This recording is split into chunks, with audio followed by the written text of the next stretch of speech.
It looks great. Along the coast, there's a good deal of sunshine right now. It's pretty nice stuff. I mean, the air is still cool. It's only in the 50s, and the wind is off the water, as you can see.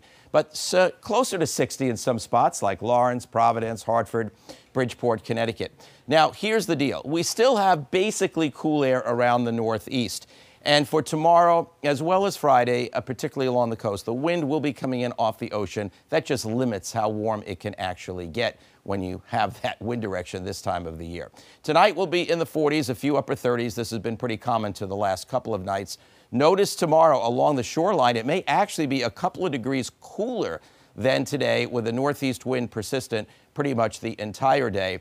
Could get close to 60 when you get back around Orange, Massachusetts. That's for tomorrow. Now, also, you will see that the clearest skies are in easternmost Massachusetts, especially along the coastline. Now, sometimes it's not like that. The easterly wind can bring in moisture, but for now, the air is dry. And so there's a cool pocket above us, but that easterly wind keeps it cool, and that keeps the air a little more stable. So most of the clouds for now are back over the interior. But we have a little spoke of moisture that will try to come down the coast overnight tonight, which may return some of the clouds and perhaps a sprinkle, but I don't see anything much more than that.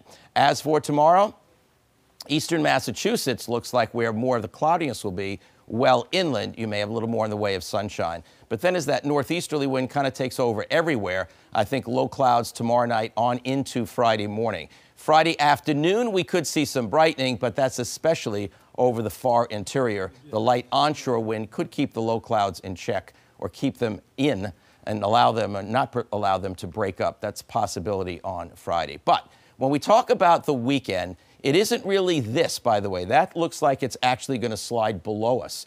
But the moisture farther south and west that we were talking about with Emily and Ed a moment ago, that's the area that eventually loops up the coast as a coastal storm. Right now, the timing looks like Saturday night and Sunday morning for the steadiest rains here, which could be quite significant, and then probably more showery in nature for Sunday afternoon. That's the way it kind of looks like it's going to time out. So when we check out the next 7 days for you, here you can see that we stay cool really through most of this period.